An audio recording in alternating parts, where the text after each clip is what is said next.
All right, welcome to episode 6 Is it? of the Stephen King podcast. My name is Jeremy, and we discuss all things Stephen King, Dark Tower, all the links and related stories. Thomas, I see that you have joined us again today. I have. I've returned from my unexpected journey into the nap I took after Oh. work last Friday. Oh, okay. I thought it I'm was going to be more sorry. exciting. Nope. I mean, I stayed up Unless really late playing D&D for the first time in a while with a friend, and we stayed up till like 3 a.m. mm. And I was like, oh, I'll just take a little nap. And then I woke up at like 7:30. And that's I've when I been called there Jeremy. many times. Oh man. So I'm Unless sorry, you everyone. had an exciting journey in your dream, though. Probably did. My dreams are Ah. usually crazy. Oh, what are they like? There's a lot of zombie apocalypse scenarios. I don't know what that says about me Oh, as a Oh, person in the world. interesting. huh. I don't know if I've dreamed of zombies before. Not something I'm concerned about. Yeah, in the zombie just dreams. I in have your been watching The monkey Walking deep in Dead, your but monkey brain, it's very worried about. this could happen, Yeah. said Monkey Thomas deep inside. Anywho, Um, hi Christy, other friend. Hello, everyone. Um, I'm excited to be here. Happy to be here. I'm ready. nice. Uh, things are happening A in the lot of book. things are happening. A lot of things are happening. What It's very things? exciting. What things? What's been happening lately? Oh, with me? Oh, Yeah, no, no, that's not that I oh, don't care, but in this. I don't What's care. happening? No, people are dying now. Oh Oh no. no. Like lots of Who's people are dying? dying. Did you make popcorn just so you could? Maybe. Don't overanalyze it, just go. I like how you're ready with the bag of popcorn. No, it's so. Oh, it's great. No, it's great. Please don't stop. Who's alive? Who's dead? Who's going to die? To be fair, well, okay, there's still a lot of people alive, but definitely people are dropping off like flies, Mm-hmm. if you will. Oh, you hate to hear that. Right. Although I don't like flies, so, but I do like the people who are dying. Aw. Um, so Nick is gone, and I'm very sad. Yeah. I love Nick. Yeah. Um, he's the best character in this story, I Yeah. think. Who else is gone? Is it Sue Stern? Is that her name? We don't see her too much, but she's gone. She died in the bomb blast, I Mm. think. Mm-hmm. I don't know. There's a bunch of other people that you don't really know. They're less important. I don't know their names. Um, let's see. We followed the judge for a bit. Mm-hmm. He's now gone. And Dana, she's now gone. But Dana's already dead? yes, Dana's gone. Dana is gone Anyone else? because at this point, no. Okay. No, at this point, no. Yeah, Nick Though, dying broke my heart. oh my gosh, yeah. I mean, I don't know. I kind of, for whatever reason, I kind of expected it. I don't really know why or where that came from, that feeling. Um, maybe because he was just such a good character and he had to be taken away. I don't know. Because you read in fear of that. When you read Stephen Right, King, actually, so that's it's probably like- where it came from. The characters that you always really like, if it's a story where people are dying like this, you're thinking, I really like this character. That means they're probably gonna die. Yeah. Um, there was something really powerful about Dana, the way Dana went. Mm-hmm. Even though it was sad, we didn't really know her for that long, considering, but she was a good character. Mm-hmm. But her death was actually really powerful because he didn't get to have his way with her, basically. Not like that. Not that he was trying to do that, but he didn't get to kill her. She got to die on her own terms, right? Or interrogate her and really try to find out who the third person is. Yeah. I haven't. So Jeremy, you asked me something earlier this week if I had read yet where or what the Dark Man is seeing when he tries to look for Tom. He doesn't know Tom, at least where I'm at. He doesn't know that it is Tom. That's the information he was trying to get out of Dana, of course. Yeah. And she's actually not sure either, but she was pretty sure that she saw him. And actually, I think she then realized, she came to the realization that it is Tom because the Dark Man can't see her or see him. And she kind of understands why he can't see him. But you asked me if I had gotten to the part yet where we find out what he sees when he tries to look for Tom. Yeah. But I haven't gotten there yet. I feel like I'm probably very close. Yeah. I was thinking that it would be in the part around where Dana is, talking about her experience, but that it did not happen. He just said, I can't see him. Oh, She really asks interesting. Yeah, she asks him. Oh, he keeps asking her, I know you know who it is. Yeah. Who is it? Huh. And she says something like, why don't you know? Why don't you know? Yeah. And then he's like loses his cool and is, because I can't see him. Which I thought That's so was interesting. weird because like if you're gonna have it at any part, it should be there. Like he basically would say, all I can see is blank. Yeah. Right. But he Huh. just says, because I can't see him. So we'll see. It remains to be seen Huh. what he sees. Interesting. I think now what was interesting to me is she tries to stab him with like her hidden blades, like her hidden assassin blades. Yes, which was really cool. Like really great idea. Yeah. Good thinking, Dana. But then it turns into a banana. Yeah, that's such a betrayal. I know. I was so disappointed. I was so ready for it.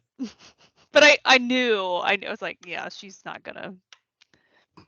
Yeah. I remember as awesome that as it would conversation be. being like an emotional roller coaster when she goes in, and all the build up before she goes in, and they're trying to tell her like, you you don't know think what this is you're in what you for. want, but like this isn't what you want. And she finally goes in, and it starts so smooth because he's going the non-threatening diplomatic route. He's and so then disarming too. Yeah, and it starts to pull her in, and that struggle where like she breaks out of him, and he immediately just kind of like flattens out and does like, now I'm doing crazy dead man, like. Yeah.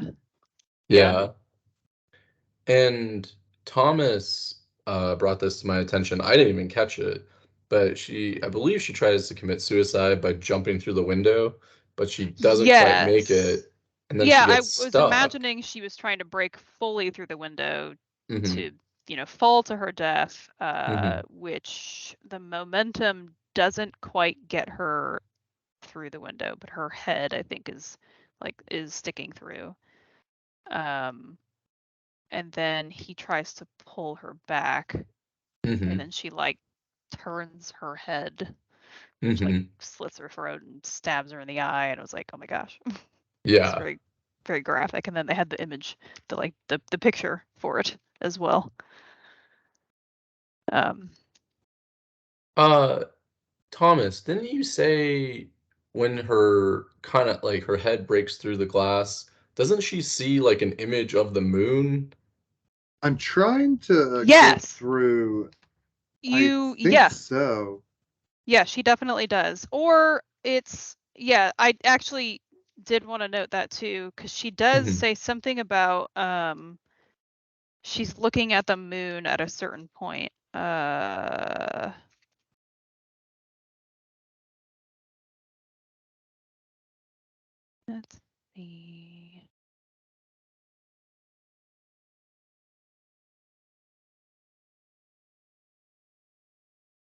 I love that the first thing that he says when Dana walks into the room, he goes, "Dana, hi." Oh yeah, it's just like, and immediately hey, you're like, "Oh how you no!" doing? As if they're old friends. Yeah, that caught me off guard. Dana, She, hi. hello. Where does she say that or think it or whatever? You need to have that searchable PDF. Yes. Actually, It no, will it's be true. on that level. Although you would be searching for a while because Moon is in there quite a bit. It is, yeah. It's in there a ton. She doesn't spell it, does she?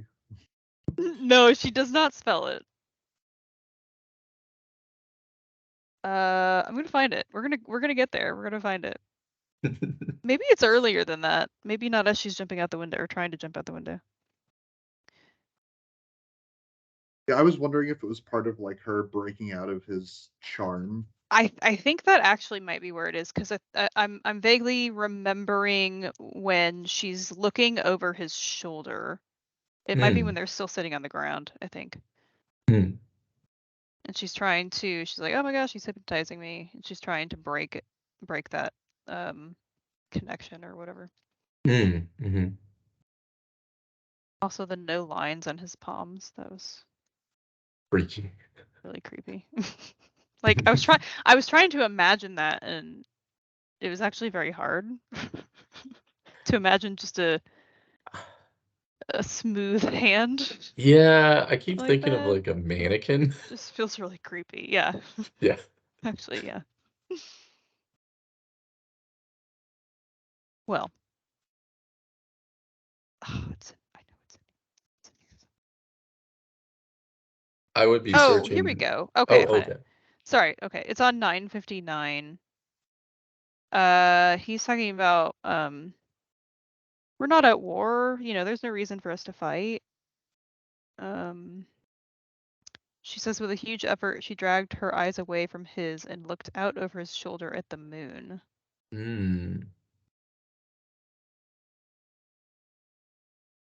I feel like there's another time though. Almost like she's using it to try to break the trance, maybe. Yeah, because it irritates him. Yeah. Huh. Interesting. I had a text file of it, and I searched for Moon because I could have sworn there was like Nice, references yeah. to it in it as well. And Yeah, I'm pretty sure there is. there's like a character called Eddie Kasprak. Is that it? Yes. Yeah. One of And the kids in the main group. Isn't he the one that's like sickly? I Yeah, think he's the one that so. has asthma, or his Yeah. mom Yeah. convinces him his he has mom asthma. pretends that he's sickly, and so he is in a Mhm. weird way. Yeah. Yeah. And there is it's almost like the reverse. So it uses the moon to kind of try to communicate with him and almost Right. get him under his control. So it's like it was like flowing in the reverse. It's almost like they Okay. use the moon to almost like fight against evil, whereas Right, with and sort of keep them grounded.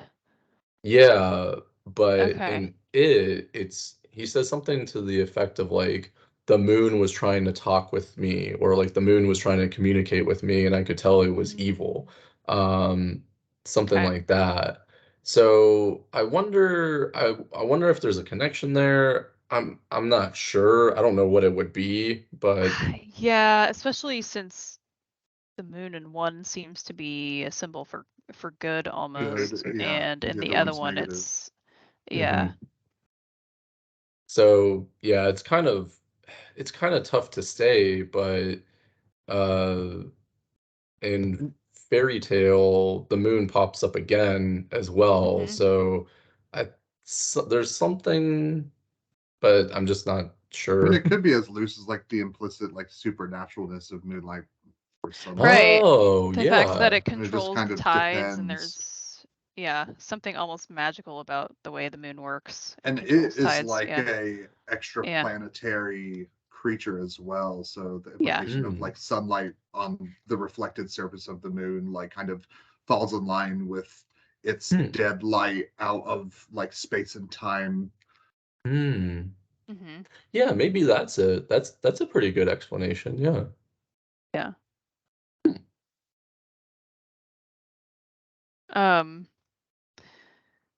I was surprised to come across, oh shoot, what's her name? Julie Lowry again. Oh. Remember her? Oh yeah. I remember getting to her and being like, damn, that bitch didn't die. I know, it's so disappointed. Nick died and she's still kicking. I hated it. Yeah, I know. I almost so what I'm it's actually really short chapter, but this lady named Angie is sitting with her at a city park. Well, that little kid Denny, which is a very strange name, by the way. Made me think of The Room. Denny is playing in the park or whatever. And she's describing Julie and how she's just like, oh, she talks about sex and how much her job is boring, monotonous, and sex, and her diamond ring, and sex, and the TV that she misses. And, it's just like, and she's just so tired of her. She's so tired of talking to her, and something familiar. It felt very familiar, and then of course, Tom shows up for the first time. We see him in Vegas, at least. As soon as Tom showed up and she was like eyeing him, I was like, oh no. Yeah, and you don't see that it's Julie until the very end of the chapter. I'm like, no. And also, what a double punch, because like Dana, who's so competent, and you instantly fall in love with their character, and then her demise at the hands of Randall Flagg, and not succeeding in that impossible goal of trying to assassinate him, but her being one of the few people that's really doing something. And then the like second punch comes in where it's like, oh, and also she's alive and notices that Tom Cullen's there. It's just like, damn, like give us a break.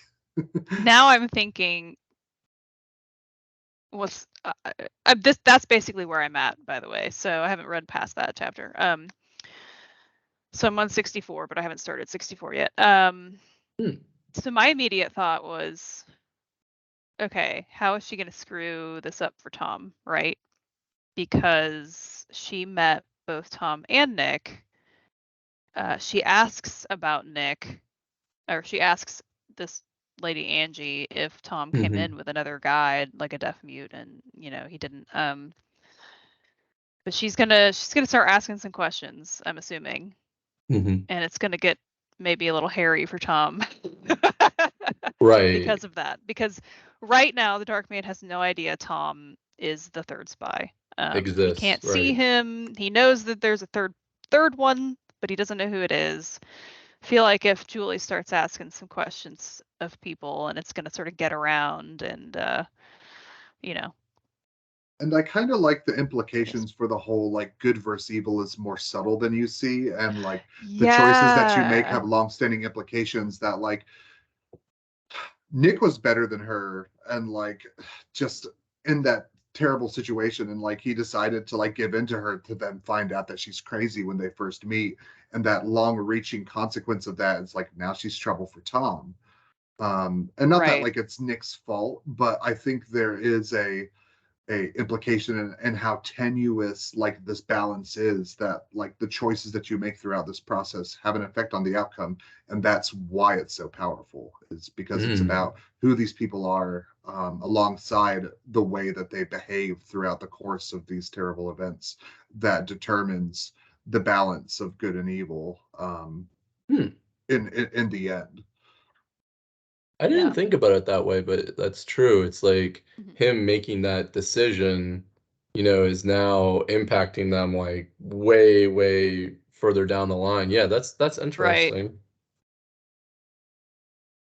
Yeah. And is there a moment where Nick considers killing her and then he doesn't? I can't remember. If he didn't, I did. Yeah, that's fair. Or maybe I was thinking, just do it, Nick. You should just kill her. She's just awful. That'd be interesting to know. It's kind of like a Han shot first thing. It's almost because if he did briefly consider it, and then he obviously didn't.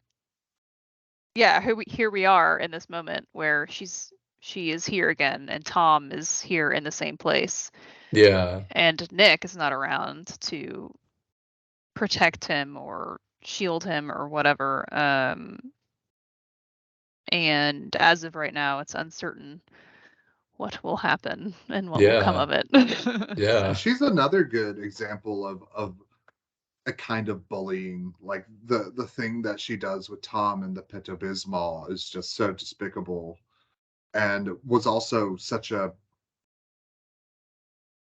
realistic character moment to me. Like I remember when I read that and I was like, yeah, like I could imagine a rotten person doing this. Yeah. Which like folds back into that whole bullying thing. It's not the typical bullying, but like that's a big part of her character. Right. I remember reading this. No, it wasn't. Was I reading it or listening to it? And they interviewed King, and King was saying how people always want to know, and they always ask him, "Why do you write horror?" Right? Because I would say for the most part, yeah, he writes other genres, thriller, Yeah. mysteries, but primarily horror. And he said something interesting. He said something to the effect of, "What makes you think that I have any choice in the matter?" It's almost like he doesn't necessarily um pick that. It's he talked about how it's like cathartic for him. So Yeah. I wonder if like maybe he was bullied a lot growing up, and so he writes these bully characters knowing Could that be. in the end they're gonna, get eaten by a monster or set on fire, or, et Imagining cetera, et that, and it's like, cetera. yes. Yeah. Um, I wonder if that's why that's such a like reoccurring theme, that idea of like the bully He does that, very frequently have some sort of bully, even if it's not in the traditional sense of, yeah. you're in school and you get Hmm. bullied by a fellow classmate. When I was a kid, I can Oh, remember wait, my hang on. mom. Oh, yeah. Oh. Bring You it Hmm. back got us. out. I was Bring it like, back out. what? Wait, what's happening? Yeah. I can remember my mom first telling me about Stephen King, and she said, he writes a lot of horror, and he, obviously had some like TV movies and stuff out at that point. And I remember her saying, he writes horror because when he was a kid, he was always so terrified of those types of things. Kids' imaginations run wild, and so he writes about that now. And so I think, uh, I feel like you're probably correct in that it's cathartic, but maybe in a more real sense, a more real Mm. life sense, as far as Hmm. maybe he was Hmm. bullied, or maybe it's a bit of both. Maybe he was bullied, but also because he had these bullies in his real life, he had these uh, sort of fantastical and, you know otherworldly bullies or monsters in his Yeah. imagination, because he clearly has a wild imagination. And so he just pulls from that, and it is cathartic for him to just write these stories. He's getting it out there. He's releasing it. So We can't be the first people to ask the question, like, how was your no, upbringing? Did you get like, you're a right. wedgie every day in middle school, and that's where your Was your books head come shoved into a from? toilet frequently? I Yeah. feel like that question of was he bullied, or what do the stories stem from, where he says, do I have a choice? Because that's a really cool line. That is Um, cool. and I like to think that it's Yeah. like two parts, that like maybe he experienced some bullying, or like saw it happen and found it like despicable, and that's why he writes his books the way he does, is that like he doesn't ignore the mundane horrors of life, and it kind of shows that they're just as bad as a supernatural horror that the regular person doesn't face. Yeah. And maybe that's why I said, like, I don't have a choice to write anything else. Like, do I have a choice? Is that right. in order to have a story that like really blooms, you have to have some type of tension, and that parallel to horrors being just as bad if they're mundane or if they're, you know, charged by something from a different world, that they're just as relevant to the person experiencing it. Yeah, That's absolutely. true. Yeah. Yeah. So I've been reading Lord of the Rings, and I'm I'm so way proud. behind. Oh, I know, right? I'm we're doing a sandbagging. celebration? Okay, okay. We'll celebrate, yes. I was Tusken Raidering over here. Oh, Tusken Raider? No, beautiful. So I came across, Thomas actually brought it to my attention. So at the end of Fellowship of the Ring, that's what it's called, right? Fellowship of the Ring, the Yeah, first The the book. first one, first yeah. the first book is Fellowship of the Okay. Ring. Yes, they form Sorry, the like my fellowship. copy is No, just it's like okay. all one massive thing. Oh, Um, right, that's fair. You have all three. Okay, yeah, yeah. mhm. So it ends the first chapter and it says, Frodo saw him to the door. He gave a final wave of his hand and walked off at a surprising pace. But Frodo thought the old wizard looked unusually bent, almost as if he was carrying a great weight. The evening was closing in, and his cloaked figure quickly vanished into the twilight. Frodo did not see him again for a long time. And so that's like a literary device that Thomas brought to my attention, because many times when King will end a chapter, he'll end it with a paragraph that says something like, and then all the characters knew that Nick was definitely not going to make it in the future, or something to that effect, basically telling you Right. what would happen. This person's not coming back, or yeah, yeah, yeah. And Yeah. yeah, I can remember one recently actually, and it was in the stand specifically. It was when they sent Dana off to Vegas, and it sort of ends that section of the chapter, something like, and she never returned to Boulder or whatever. Right. It was Right.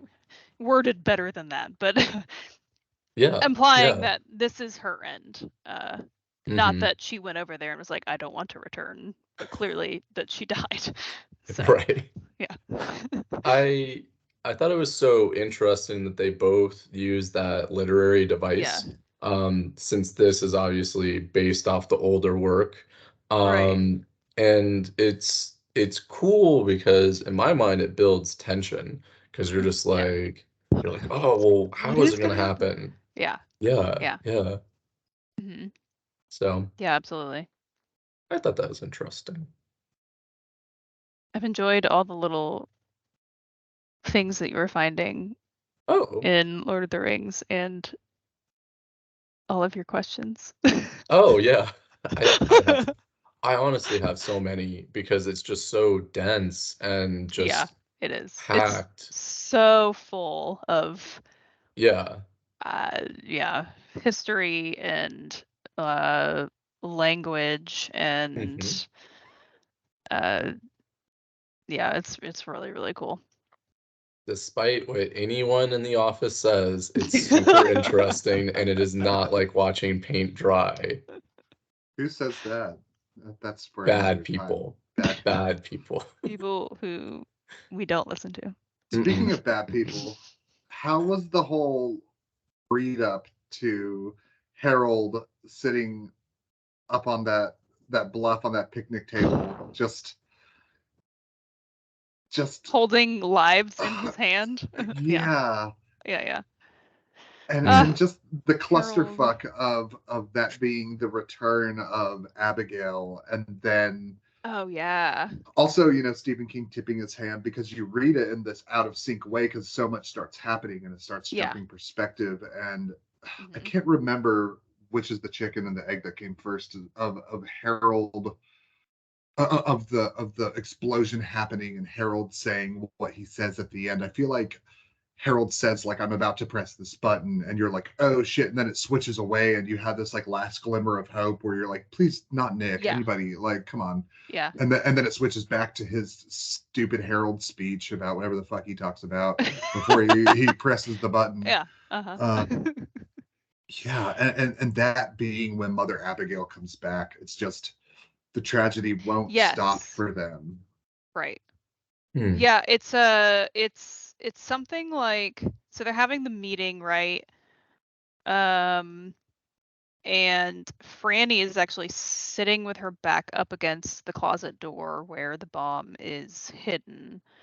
And she gets this just growing feeling of dread, and eventually just stands up and is like, we have to get out of here now. But at the same time, that's like when they hear the trucks coming up, the group of people who are basically saying Mother Abigail is back and she's in horrible condition. But then it does switch back to Harold, and he's like, he's pressed the button, and you're like, holy crap, it's already gone off. But really, it's just so he can speak into it. Yeah. And then it switches back, and Franny's like, but Nick's still inside, and you're like, wait, it hasn't gone off yet. Holy crap. And then I think I don't think it switches to Nick. No, does it? I think it does switch to Nick for a very brief moment. At one point, yeah. Right, and then he hears what Harold has said, but then probably before he can even realize it goes off. So yeah, it is a very like a revelation of its location. Right. Yes. Right. Oh, that's right. Because he when Franny was like, everybody has to get out now, they're like, there's something, bad is gonna happen. We have to get out of this house now. Nick somehow just knows that there's a bomb in that closet, and he's thinking, I hope it's not too late and I can, I don't know, disarm it or something, or get it out of the house. I don't know. But that whole sequence was written very well and very suspenseful, because it is all this back and forth, and so much is happening. And I really like the supernatural implication of the Shining, or whatever force it is, or good, or whatever it is that guides the characters in The Stand / any other Stephen King book that has a character that's able to interact with things supernaturally, even like on a slim note, that like this world has fewer people in it and they're more attuned to that supernatural. They've all been touched by Mother Abigail and by Randall Flagg, and there's more focus to that power that Franny was drawn to that door and started to have that feeling. And then Nick has this revelation, and all of that stemming back from, maybe if Mother Abigail had rebuked Nadine or something, perhaps we wouldn't be in this situation. And it plays back into the subtlety of the situation. Right. And if Harold had had a little more willpower. or one less payday. Or one less payday. One less candy bar. Yeah. Harold.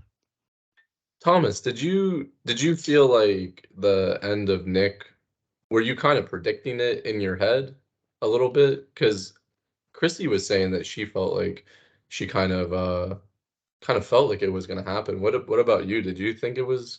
I think because Nick is my favorite of that group, that I had a fear for him, kind of like we discussed, where you, especially when you read a horror novel on Stephen King in particular, you worry for the safety of your favorite characters. And because you do like them so much, that's, I feel like there's a percentage increase in the probability that they will die, because it will hit hardest. So I don't think I predicted it, but I think I was aware of the possibility as I was reading.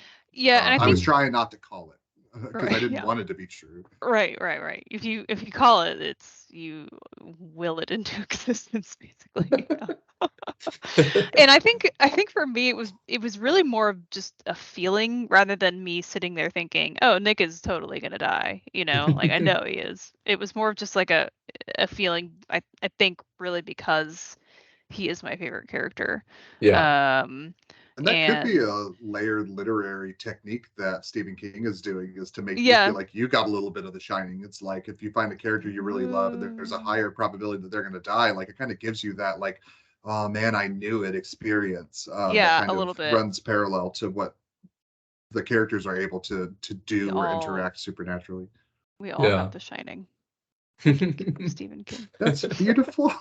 Oh my God. Damn it. We all have it inside of us. Aww. Viewer, you have it. Yeah. Can we say viewers? Yeah, actually we can, right? We can, because we have five subscribers and there's 3 of us, so 2 other motherfuckers at least have watched us. I haven't even subscribed to it. I haven't either. But I have. I do need to. Yeah. Yeah. I'll subscribe to my own channel so I can watch myself. When the numbers are as low as they are currently, every viewer counts. Hey, yeah. Even when we got big, every viewer. Well, that's my plug for us. Yeah. What's so interesting to me with the betrayal scene, and he plants the bomb, is there's this famous story around The Stand, and I believe King says The Stand is my most popular book of all time. And he's writing this massive, sprawling epic, and he said that he basically hit a wall in terms of where does he go, like what should he do with the plot, and he was, I guess he hit this like what they call writer's block, like, what do I do with all these characters, because this is such a sprawling epic and I have all these different characters in all these different places doing all sorts of different things. And then it kind of like came to him. He was like, oh, the solution is I'm going to have a bomb go off and then blow up some of these characters and kind of get rid of them. And then that will kind of be a catalyst, or like, that motivating force to kind of finish out the book. But I do remember reading that several times where, he said, I kind of ran into this wall with the story, like, oh, where do I go with this, like what do I do? And then he's like, time for a bomb, because apparently that's what they did in like the old like 40s and 50s like detective novels. Like if you didn't know where you were going with the plot, like a bomb would go off and like blow some characters up. Take care of it. So bombs take care of everything. Have you guys heard that too? No. That's basically where that came from? I have not. Oh. Interesting. I haven't really thought of it before now in the context of other writers, but I know in Dungeons and Dragons, I've experienced that. And I've kind of had bomb moments as a dungeon master where man, the story's going all over the place. Like, what can I do? And I'm like, you know what? Let's just fuck some shit up and like see what happens. Yeah, I can see that though. And I can see that really like, destroying the dam. Oh, you have a dam of writer's block where you don't know what to do with the characters. All right. Boom. Like, now let's find out what happens. Right. Because as a dungeon master, the story writes itself when you have characters, but it gets to a point where like the web's too loose. You got to retighten it. And I feel like a bomb or something big, especially where you lose characters, helps to refocus. So okay, I don't think that's a bad technique. Yeah. No, I was almost, so you were talking about it, Jeremy, and I was for a second I was almost thinking, but it feels kind of, I don't want to say lazy to do that. I'm not even sure what word I'm looking for. But as you were describing it in D&D, it actually almost feels kind of genius, because writer's block is a thing that's gonna happen. I'm not a writer, so but I know it's a thing that happens. It's going to happen. Yeah. So yeah, you kind of have to play around with the characters a bit if you just don't quite know where you want it to go or where it should go. And it feels a little bit, even though it's a bomb and people are dying, it feels almost a little bit playful. Like, let's just see what happens. Let's stir this up. Let's see what happens. Stir the pot. Bomb goes off, and I wrote all my character names, put them in a hat, and oh fuck, Nick dies. Ah, damn it. Sue dies. Yeah. What did she do again? Who's Sue?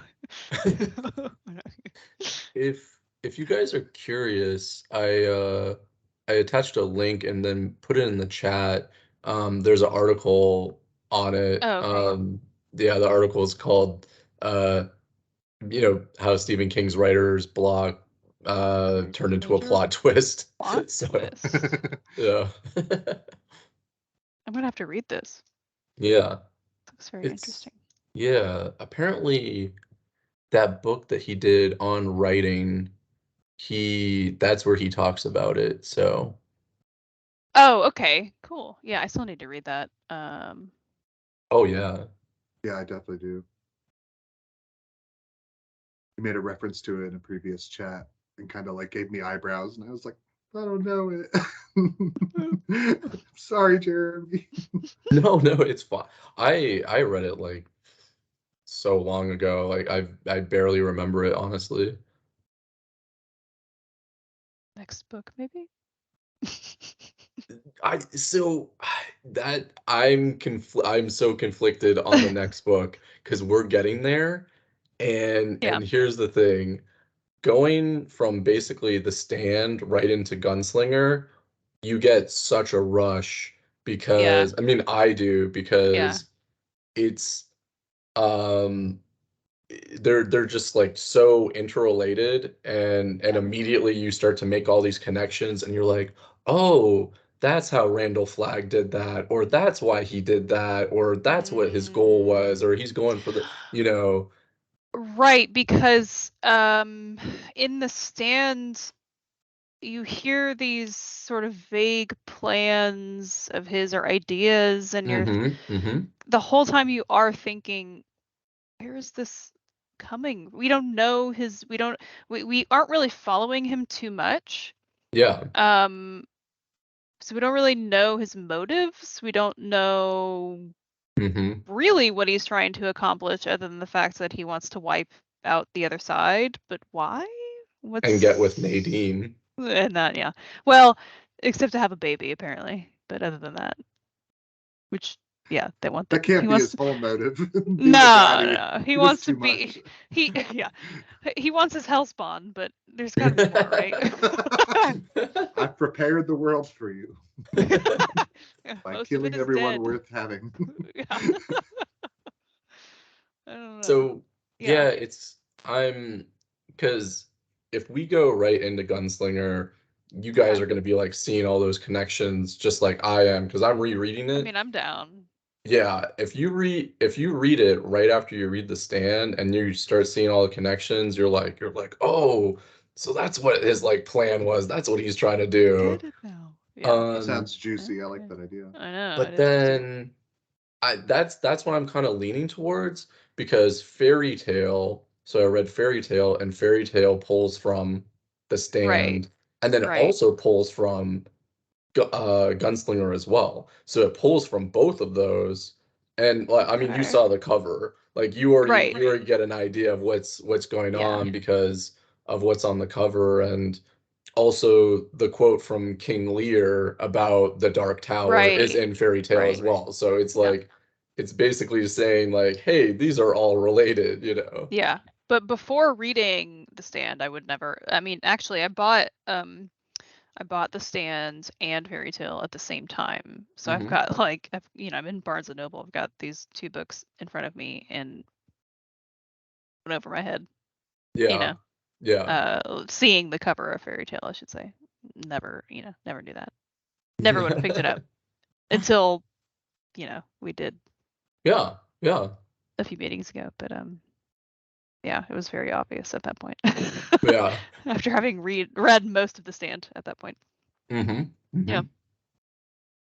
So Thomas, have you read Gunslinger, Thomas? I have. I read it like years ago. Okay. I was 19, so yeah. Oh wow. 13 years. It's been a while. And then honestly though, I was thinking about it a couple of days in the Institute. So I finished the Institute like a couple of weeks ago, and like I was thinking about it and I was like, wait, that's like a link to Tom Cullen from the Stand. I was like, oh, wait a minute, Okay, yeah. So really, I mean, like they're all tied together, which all is like connected. Yeah. So it's like varying degrees of how they're linked. Right. I've always gotten that feeling. The more, yeah. Even if we weren't like doing any of this, just all through my life as I've read Stephen King, the more I have read, the more it's felt like they seem to have some of the same themes and similar characters, and yeah. So yeah. Nice. Thomas, you read Gunslinger. Hello. I was curious if your experience was similar to mine, because I'm kind of like you. I read Gunslinger so long ago. When you read The Stand, were you able to make connections between the two? Because I had read Gunslinger so long ago. It was like so out of my mind that it wasn't until like I reread it and then I was like, oh, okay, now I'm putting it all together.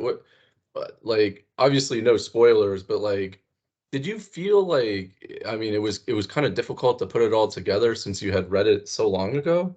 I don't think so, because the Gunslinger was so, because I read the whole series, and I don't remember it fluidly. There's a lot of stuff, like it's absolutely worth a reread. I really want us to like read it together. Yeah. But I didn't have any trouble making those connections. I don't Oh, know if really? occupied me, but like there's a lot of things that like point back and forth, and the whole, you understand Randall Flagg much better, I think, in the Gunslinger, even though I don't remember him being this huge character. He's definitely like similar in the way early in this book that he's more of like this existential threat that like touches reality here and there, as opposed to like a being that's like making things happen, until you find out that like he is a being making things happen. But yeah, I didn't have issues. I think we'll be rewarded for reading them closer together, though. I am sure that there's a lot that I just went right over my head, because now, right now I get to refer freshly reading The Stand back to the episodic memories I have of reading a 7-book long series, but it's going to be so much more exciting to read them closer together and really kind of see how they relate, and build upon concepts and characters that we only get like an unclear picture of, only having one side of that story. And I was thinking earlier that like maybe there's a bigger concept where the Randall Flagg of that series isn't necessarily the same Randall Flagg, that like maybe there's a Randall Flagg for each story, that it's more disconnected because of the nature of what he is. Like if there's a place that's separated, they've got a Randall Flagg, and sucks for them, like, and that goes for everybody. Almost like it's another dimension or something, or universe. Dun, dun, dun. When we get to do the King wait, hang on. Future. Can you say that again? Be like, another dimension. Yeah, another dimension. Dun, dun, dun. Okay. This is the highlight of my life. We The past need 32 to have years have led to this, and I'm happy. They're gonna make like memes out of me. I hope so. I want to be on Know Your Memes, and I want to see Jeremy just eating popcorn. Yes. Now we need to have the king multiverse of madness. Absolutely. We need it.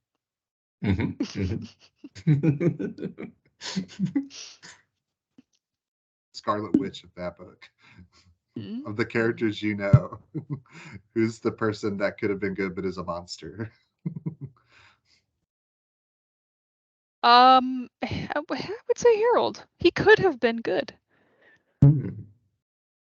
And yet Harold's our he's not. Scarlet Witch.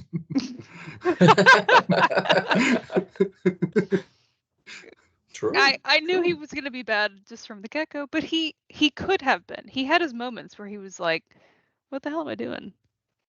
Why am I like this? Why am I being so Why am I like this? Why am I being such an insufferable? I don't know. You said Turd. insufferable. I thought you were gonna call him an incel. Well, you could argue that too. Except when Nadine comes around. Well, we won't talk about that this episode. We did talk about it last Stop me because episode. I was ready. Yeah, Thomas, the last episode kind of went off the rails. Kelly was ready to talk about it.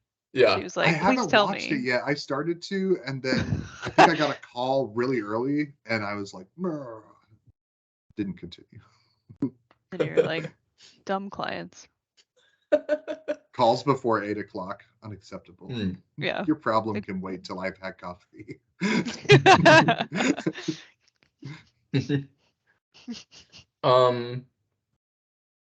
Chrissy, do you kind of feel like it is that build up, and now you're kind of on the downward slope where like everything's happening? I feel like I am at the very beginning of that downward slope, because things are really starting to happen now. Yeah. But I know that more is coming. So it feels like, if this is the peak, I'm like right here coming down, Yeah.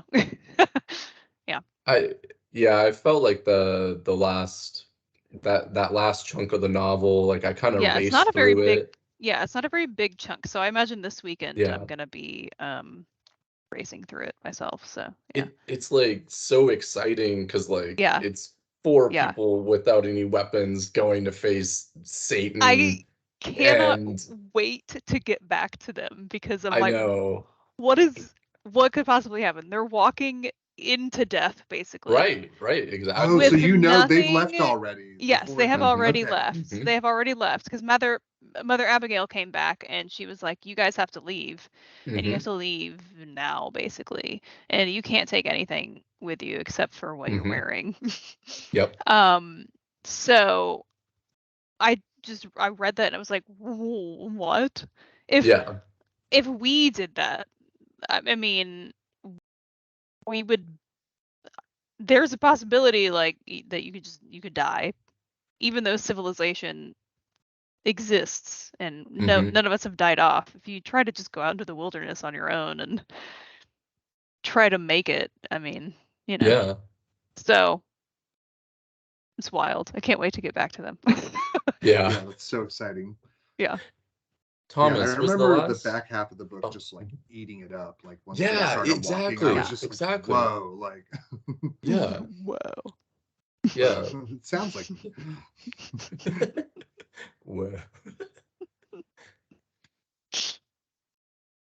I think when I started like that last chunk of the novel, I think I had the day off and I just like couldn't stop reading it. I just like raced through something crazy like 300 pages all in one day. Yeah. to be honest, I was like skipping chunks because I wanted to know what would happen. I was like, that's not important. Whatever, Wait, skip nah. it. Yeah, what happens to Stu? I need to know what happens to Stu. I'm just like, Where's whatever. the I next don't time care Stu about comes up? Yeah. yeah, Julie Lowry, whatever. Who cares? What happens to Stu? Yeah. Yeah, that 100 pages of Julie Lowry is just real hard. I'm kidding. Sorry, Yeah. not true. Not that, true. that huge chunk of Julie Lowry. No, it's just a teeny. I don't know. I'm assuming there's probably a little bit more left of her, but it was just a teeny little bit, a teeny like a 2-page chapter. Till we get to Stephen King's next novel, which is What Did Julie Lowry Say? And it's just everyone Why are she you talked hanging out to with that between retard? getting to Vegas and like having sex with Nick. It's just a terrible book. I don't want to know. I would like to see her. I would like to see her die. Same. Yeah. Yeah. That would be nice. I had one closing comment. Because we're coming up on an hour. I mean, if you guys want to go for like 3 hours, we can. But I Look, am hungry. he's reading Lord of the Rings. yeah. I had one closing comment because I'm reading through Lord of the Rings, and like Thomas was talking about with Trash Can Man and the kid, and how, their interactions makes you feel bad or feel pity for Trash Can Man. And I think Yeah, we've, at this absolutely. point seen like a million parallels between Trash and Smeagol. But I was Right. reading through chapter 2 of Fellowship of the Ring, and it kind of like hit home because Gandalf, comes to visit Frodo in the Shire, and he's telling him, the story of Smeagol and how he used to be like frolicking through the forest Right. I mean, and he was looking at basically a hobbit, mushrooms and and playing with pine cones, and he loved the deer, and he was just dancing around yeah. until he strangled his relative to Right. death. Right. And it was so funny because Gandalf has this line in chapter 2 where he's like, "We must we must pity Smeagol. We must have pity for him, Frodo." And Frodo's like, "I would never pity such a disgusting creature. He's horrid." And then Gandalf is Right. like, "Oh, you've never seen this guy before. No, you would definitely pity him." Yeah, And it just, I know exactly yeah. what you're talking about because it's Hmm. in the movie too, and it's such a great line. It's like one of the more iconic Gandalf lines. Yeah. So, Um, yes, no, you're right because you don't even think when you first come upon Trash, you don't really think that you'll ever pity him. mhm, Yeah, mhm, Maybe certainly not. maybe other than the fact when he's talking about having been bullied as a kid because mhm. he was just different. He was kind of weird and he really loved fire and, blowing things up and burning them down and burning up pension checks.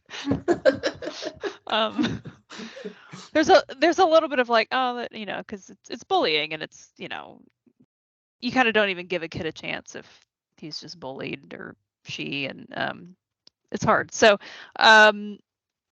but it really just doesn't focus too much on that, so you don't really pity him that much, and then he just goes off into how much he loves fire and just you know fucking shit up.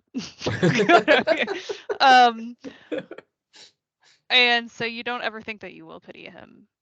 It's like when you oh gosh, it's like when you watch a documentary on a serial killer or something like that, Mm, and there's mhm. inevitably the time, well, not maybe not inevitably, depending on how it's um, written, but there's many times where it'll talk about their childhood or how they were brought up, or Mhm, and you're like, mhm.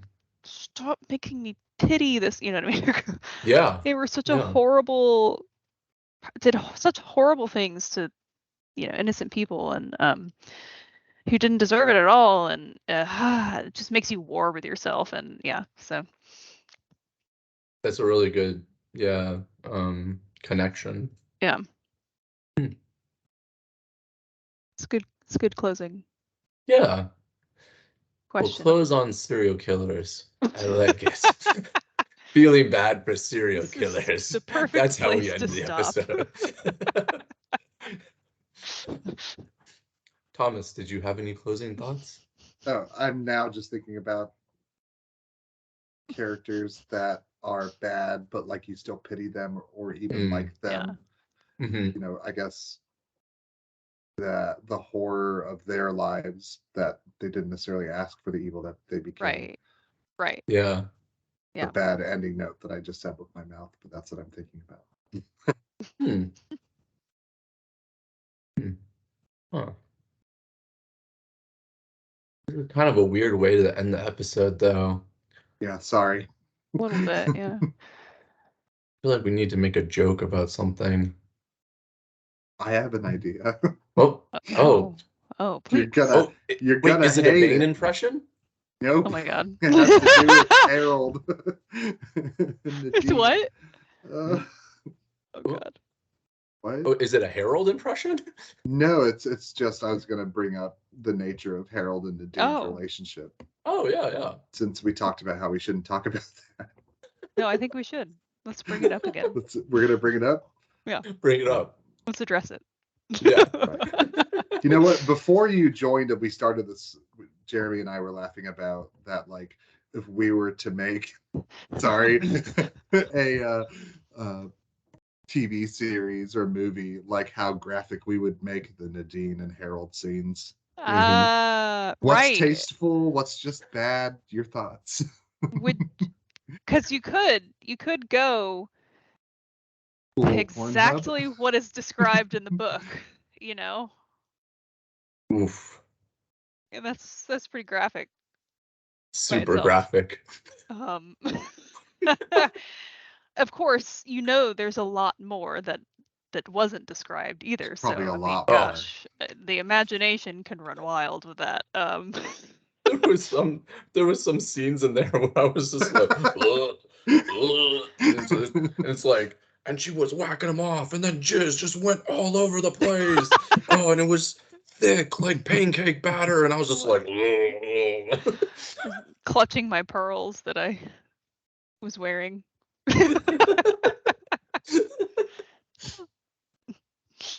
Yeah. Look, everyone, we turned it around. That'll be the challenge. That'll be the challenge for next episode. We try to read through some of the Harold sex scenes while keeping a straight face, and like you can't laugh. I don't think it's possible. I'm already failing. Yeah, just thinking about it, I can't not. That would be amazing. I'd have to go back and find them though. So what do I even search in the text file? You could probably search. Let's see. What phrase?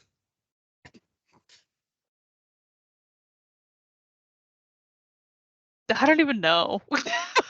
I'll think of something. I'll search like sailor outfit, I guess. Maybe. Okay, I was thinking that because it was something about a. I was thinking like the word heavy. I feel like that's gotta come out. No, that's or sweating because there were moments where it described Harold. You know, he was clearly getting very excited and he was sweating and he was like, it's gross. I didn't remember that, but that's hilarious already. He's just sweating all over the place. Yeah. Mowing the lawn like without a shirt. Okay, you would probably start with that. Yeah, that would be where it first takes you, I'm sure. Nice. All right. I do remember the sweating though. Yeah. That's the perfect way to end the episode. Yeah. We've done it. Cool. All right. Have a good weekend, guys. See ya. Bye. Bye to all the subscribers. We love you. Please bring more of your friends. Bring more friends. Please.